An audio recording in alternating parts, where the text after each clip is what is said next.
Hi everyone, it's Chenzo from Reality Art Pod here to do a mid-season player ranking for Survivor 47. At the time I'm recording this, we're down to 10 players, so I'm going to kind of sum up everyone's game so far and rank them in order from worst to best based on how I feel they've been playing so far in the game and their likelihood of winning. Before I dive in, if you're new to my channel, I do weekly Survivor recaps. I'll put a link to my playlist in the description. If you like the content, consider liking and subscribing, and if you agree or disagree with my rankings, post a comment below with your rankings. So let's dive into it, starting with my number 10 in Teeny, who started the season off with a lot of close bonds on the Lavo tribe, seeming to be in the center of the tribe. Early on, Rome tells her that he found the idol clue, and she quickly spills the beans on this to Keyshawn, which accelerates Rome's game being on blast and causes a lot of chaos on Lavo. In episode 3, Lavo goes to tribal, and Teeny is really torn as she wants to save everyone and tries to get the group to vote out Saul instead of Aisha, but ultimately fails in that. Her niceness gets the best of her when she goes on a journey and is the person convinced to give up her vote in a position where she really needed her vote, and at that same episode, her tribe goes to tribal, and she isn't able to save arguably her closest ally in Keyshawn, and isn't even let in on the plan, which is so bad because she had no vote, and neither would Keyshawn, so there was absolutely no reason not to tell her about this plan if they respected her as a player. When she gets the amulet, she tells everyone except Saul, so she kind of loses Saul's trust along the way, all to hide an amulet that she'll end up burning at the first opportunity. At the merge, she repeatedly says that she wants a girls alliance, but two of her original girl allies in Tiana and Sierra both went home quickly, and she wasn't anywhere near in a place to save them.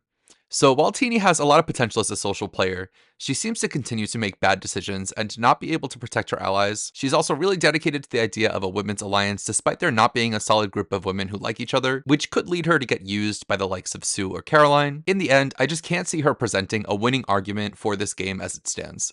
In 9th, I have Kyle, who was pretty invisible until episode 2 when his tribe goes to tribal. Even at that point, he isn't very well aligned, being teamed up with TK and Tiana, who are fighting with each other. He tries to mediate it, but it's obviously unsuccessful as TK goes home and Tiana turns on him. He goes on a journey and loses his vote, still declining an opportunity to try again to get an advantage when he was really needing an advantage, potentially going home at the next tribal if his tribe ever goes to tribal again after TK is voted out. He catches strays at the fake merge with Rome throwing his name out there, where he does a decent job deflecting and denying the accusations, though how much of his staying is questionable because he ends up winning 3 immunities in a row at the merge, which makes me just feel like he'll probably get voted out at first or second opportunity, as if I was a player and someone was winning everything, I would want to win immunity myself. Between his winningness, his likability in a jury situation, and him not really having anyone that will stick their neck out for him, I think he may be doomed shortly. In 8th, I'm putting Gabe, who begins the game teaming up with Caroline and Sue at Tuku. He finds the clue to the idol and is caught in 5k by TK, comes across to us as a bad liar. He does end up getting an idol, but causing a huge ruckus in the process. His idol ends up being good for 3 tribals. He shows his idol to Caroline and Sue to win their loyalty, and calls Caroline and Sue his little birds that he's confident he could beat in the end. At the TK tribal, he uses his idol at the first opportunity, saying that he doesn't want to keep up the trend of people being voted out with idols, which is fair, but also a waste of an idol, and other players this season are going to go on to have an idol, not play it, and stay. His game takes a slight hit when Tiana blows up his game to the players of the other tribes, which would be hard for the other players to forget. He still has connections with the Tuku girls, and to an extent Kyle, but I haven't seen amazing work from Gabe to integrate himself with the other tribes. They definitely see him as a leader of his Tuku group. The show also at times makes Gabe look a bit incompetent, highlighting him making bad decisions, especially when he called Sue and Caroline his little birds that he can beat. When I heard him say that, I felt certain that they're going to beat him and make him look like an ass. He could be higher in the list, but there are too many Tukus in the game right now, and Gabe's name has already been brought up as a potential target in a post-merge vote, so if Kyle wins another immunity, Gabe might need Sue to play the idol. I don't know if she would, so he's here in 8th. In 7th is someone who I wanted to put higher in this list based on good recent play, but I have Rachel, who was originally teamed up closely with Annika and to an extent Sierra. Andy approached Rachel for emotional support in the premiere and she rejected him, which was a big factor that led to Andy's major breakdown during the premiere. She and Annika try to target Andy at the Annika tribal and fail. Andy ends up being ecstatic to turn on them. Rachel ends up at a tribal with 4 Tukus and is saved by Saul's gift in a place where she just goes home. She later finds the idol from the auction, and I admit her play at the Sierra tribal to test the group with her shot in the dark is a good play, but the problem is after that, and if she plays her idol successfully in the future or just plays the idol in general, her threat level will be so high, and she already has players way higher than her on this list mentioning her as a potential target. The biggest concern I have for Rachel is I don't think she's yet to see the full comeuppance from Andy, as he's been on his revenge tour and hers is the next door that Reaper Andy is going to come knocking on. Speaking of the Reaper, in 6th I have Andy Andy, who starts off on Gata with the goal of collecting allies. He really wants to work with Rachel, but is rejected, leading to a major blow-up that made him look bad to the whole cast, and throws his ally John under the bus, which made him look really bad. After John's vote out, he wants to salvage his game as the other players on his tribe mock him and say they're treating him like a dog they're training. He gets to some positive work. He uses his shot in the dark as collateral to gain some trust with Sierra, which seems to work on her at least for then. He then embarks on his Revenge Era tour, getting Annika out, then Sierra, and makes some bonds with the other tribes after the merge, but I struggle right now to see his redemption arc leading to a jury win, especially with him being so outwardly incompetent and erratic. As a juror, I don't know if I'd give someone $1 million after seeing them use that blade backwards, and he's constantly being dunked on by the edit, which just makes me feel like he's not the winner of the show. In fifth, I'm putting Sam, who started the season on Gata with strong bonds with Andy and Sierra, but not really with the rest of the tribe. He said he wanted to be seen as the glue of the tribe, but I don't really think they saw it that way. In episode 1, he seems to be the deciding vote that sends John home, opting for tribe strength, and the girls really were good at puzzles. That allowed the tribe to be strong moving forward. Sam finds the beware advantage and decides to only try to get the idol good for one tribal, which I feel is kinda lame given that he would have been safe if that tribe went to tribal at that point. Around the time of the merge, he has to deal with being seen as running the tribe with Sierra, and is playing defense trying to explain himself. Sam never ends up playing his idol and doesn't need to, showing that he really should have tried to get the longer lasting idol, but he plans to use his idol as a fake. He just lost Sierra, which I think is actually great for his game as their relationship was making them both targets, and now his threat level is way lower. I have him higher than the other Gata because he's playing the cleanest game. He's often the narrator on the show, and does seem to have always had Andy's loyalty. He also has a lot of potential to win immunities and a jury vote, so I stand by him at 5. In fourth, I have Sue, who starts the game off with a close bond with Caroline and Gabe on Tuku. She had repeated beef with half her tribe, feeling that TK was too yappy, Tiana was disloyal, and Kyle reminds her of men she dealt with in her industry. She's been getting what she wants, but she's a pretty messy player, lying to all of them about her age and shaving 10 years off her life for really no reason. She found her idol but had no chill in doing so, getting caught literally red-handed. Despite all of this, I feel like she's gonna have a hand in getting Kyle out, and she has her idol that is a well-kept secret despite tons of evidence that she has it. I think there's a strong chance that she makes it to the end, but I'm iffy on if she'll be respected, especially if she really tries to insult everyone's intelligence at Final Tribal, claiming she tricked them about her age. In third, I have Caroline, who starts off in the Tuku alliance with Gabe and Sue. Of these players, she kept a low profile the longest. She's in the core power group at Tuku, but isn't seen as a threat. Later, she totally clocks Sue for having the idol, but uses it to pull Sue even closer. Around the merge, Caroline plants seeds to Rachel and Teeny that she wants to work with them and bring in Sue to form a potential girls alliance that would benefit Rachel and Teeny, but would mostly benefit Sue and Caroline. She's flushed out the amulet and now has no advantages, but has done a good amount of socializing with other players on journeys and rewards, and is consistently shown to be a strategic thinker in confessionals, despite not really being a main character in events on the show yet. She's under the radar but still actively playing, but she needs to make a big move of her own to differentiate herself from Sue and Gabe soon. I juggled between my top two, but in second, I landed on Genevieve, who started the season on the Lavo tribe, where she appeared to always be in on things. She quickly gets into alliances with Teeny, Keyshawn, Asia, and Rome, and she identifies when Saul is on the outs and being picked on by Rome and saves Saul's game, taking that opportunity to make her biggest move of the game so far in taking out Keyshawn, who was coming for her. She scoops up Andy as an ally at the merge and really does a good job of collecting these guys who are on the outs and gaining their loyalty. I see a lot of promise in Genevieve as a smart, active player in the game. She's keeping people who benefit her and cutting people who are targeting her, and is shown to have an active working relationship with Caroline and Sue coming into the next part of the game. My concern for Genevieve over Saul would be, I think she comes across as more outwardly strategic and the leader of the old Lavos, which could cause her to be targeted or come into the endgame as a huge threat everyone's trying to get out. In first, I'm putting Saul, who was pretty invisible the first couple episodes, but in Asia's boot episode, he's a potential target that ends up being spared by the group. It seems like he was spared because he was a bit more flexible than Asia and is an asset in challenges. He votes for Rome at that tribal, while Asia voted for Genevieve, which helped him because following this tribal, Genevieve scoops Saul up under her wing after the clear mistreatment of Saul by Rome. He makes it to the merge and scoops up Andy after voting for Andy, which was impressive social work from him. He then gets the advantage to save a player and is able to win over Rachel's loyalty, and he bonds with Kyle about the Karate Kid. In the Sierra vote, the Lavos seem to be in the middle of everything, based on the fact that Saul has so many loyal allies to this point, which could probably translate into jury votes, and him planning to set up this coalition of secret allies. I see him as the best position player in the game right now. So those are my mid-season power rankings. I do ranking videos for Big Brother all the time, but this was my first Survivor one, so let me know in the comments if you like this kind of content. I'd also love to see your rankings. If you like the video, consider liking and subscribing. I'll be back every Wednesday to recap the rest of the Survivor season. Until until next time, you know where to find me. Bye.